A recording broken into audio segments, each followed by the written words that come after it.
Estamos de volta com a segunda parte do Panorama, que fala hoje sobre a segurança na internet, em especial para crianças e adolescentes. Aqui no estúdio, o advogado Luiz Felipe Silva Freire, presidente da Comissão de Crimes Eletrônicos da OAB, e o professor Wagner Beira Júnior, do Departamento de Computação da UFMG. Luiz Felipe, como é que está o Brasil em relação a outros países nessa questão da legislação para combater esses crimes eletrônicos? Nós estamos avançados, nós estamos aí atrás de outros países que poderiam servir como exemplo para a gente combater esse tipo de crime? Ótima pergunta. Eu tenho acompanhado as decisões do Poder Judiciário, tem diversos processos dessa natureza em andamento, e o que a gente vem assistindo é que o Poder Judiciário está acompanhando, está atualizado, diversos processos que tratam de crimes eletrônicos, que a gente tem que utilizar linguagem técnica, de IP, de provedor, de qual horário que usou, qual que é o fuso horário daquele horário, converter ele para o fuso horário nosso. Os juízes estão acompanhando, os desembargadores, o Poder Judiciário em geral, estão acompanhando e estão aptos a darem decisões corretas nesse tipo de processo. Não tem nenhum, vamos dizer assim, algo que esteja acontecendo em outros países que a gente poderia buscar lá para poder ou agilizar ou eventualmente criar legislação parecida? Ou seja, nós estamos, vamos dizer assim, na crista da onda, eu posso dizer. Com certeza, com certeza. A legislação no Brasil ela é criada por meio de um direito comparado. É uma legislação que ela vem normalmente de outros países. É diferente dos Estados Unidos, por exemplo, que é uso e costumes. Então, a common law. Aqui é utilizada a civil law, é a lei que a gente pega em outros países e aplica aqui. Essa lei, normalmente, a gente tem diversos parâmetros que estão sendo abordados, projetos de lei que estão trazendo legislações que são utilizadas em outros países. Em comparação também, os projetos de lei que a gente tem também tem leis que restringem a nossa liberdade de navegação na internet, como é o caso do projeto do senador Eduardo Azeredo, que tem alguns aspectos polêmicos, mas alguns que restringem a nossa liberdade de navegação. Ou seja, tem segurança, mas também tem restrição de liberdade. Exatamente, exatamente. Assim.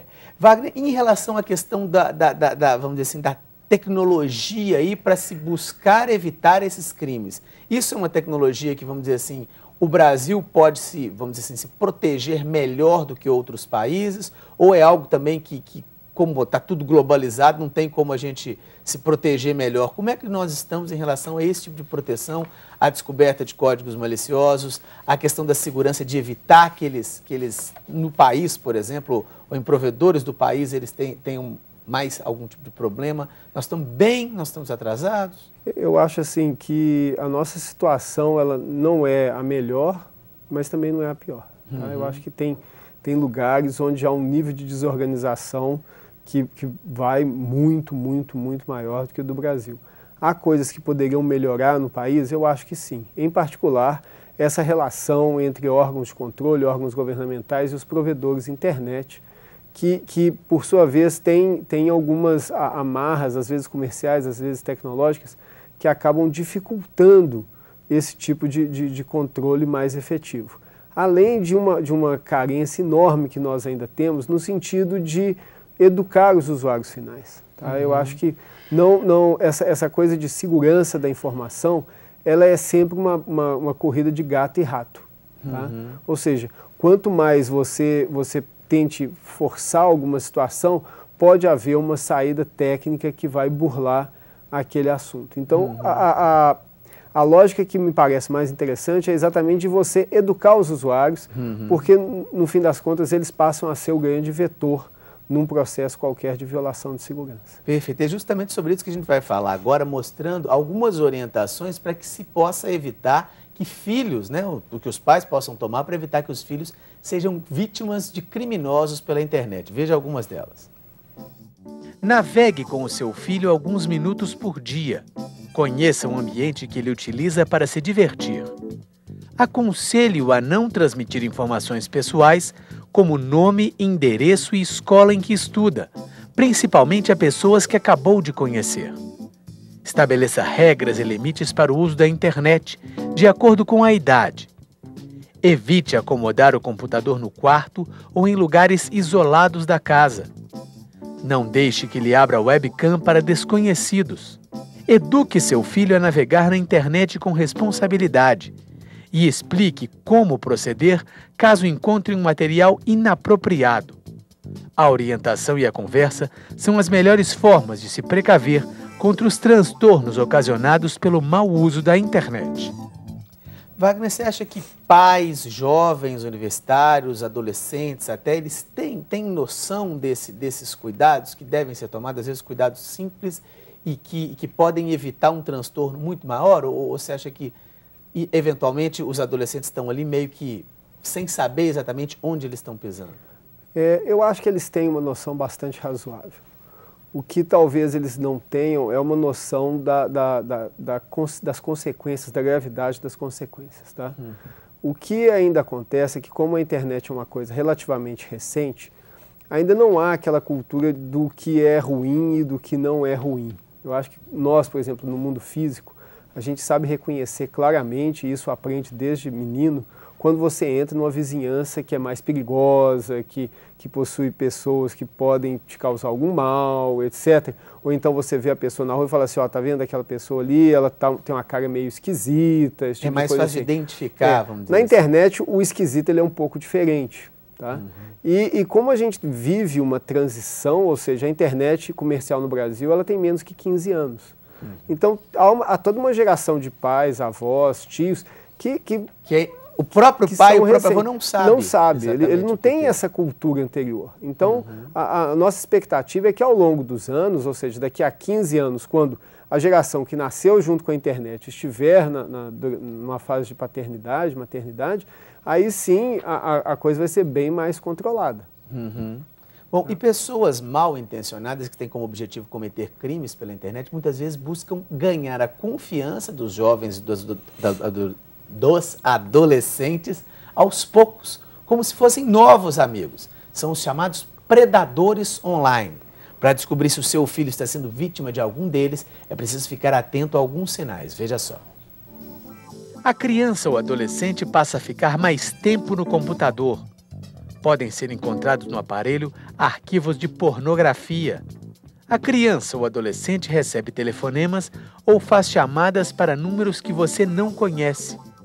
Ela recebe presentes, cartas ou pacotes de desconhecidos.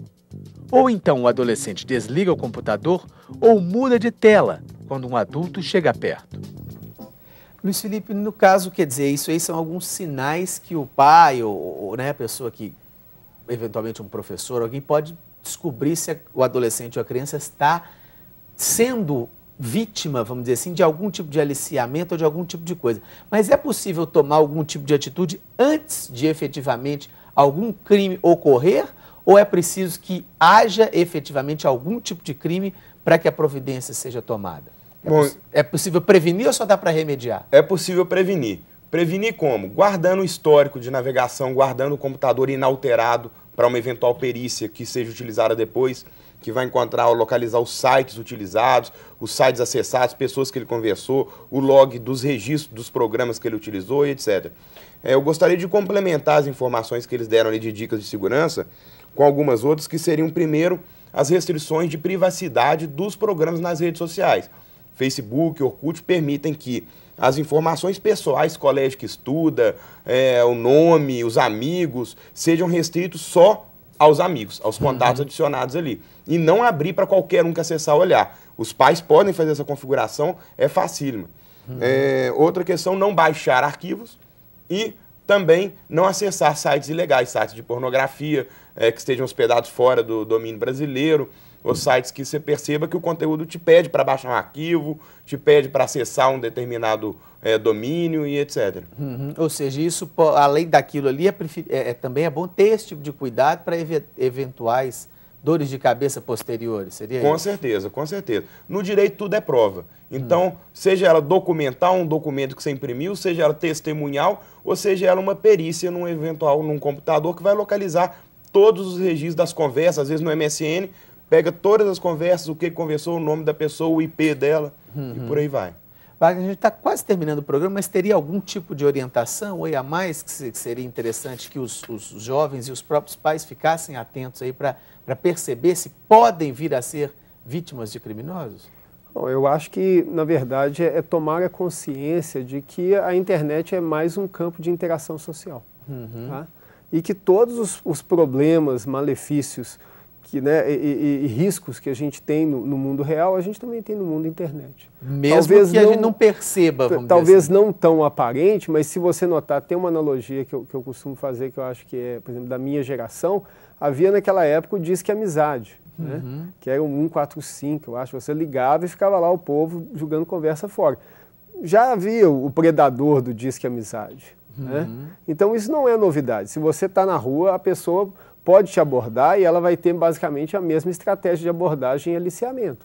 Isso agora só a única diferença é que está acontecendo no computador. Mudou o meio, mas então, não mudou o fim. Ou seja, o fato de que a criança ela está utilizando o computador não significa que ela vai estar fora desses riscos e da necessidade de ser orientada e conduzida pelos pais. Perfeito. Eu queria agradecer muito a presença dos senhores aqui. O Panorama de hoje fica por aqui. Nós falamos sobre a segurança na internet e os riscos de navegação para crianças e adolescentes. Se você quiser rever essa entrevista, veja os nossos horários de reprise. Se quiser sugerir um assunto para ser debatido aqui no programa, escreva para nós. Muito obrigado pela sua audiência e até o nosso próximo programa.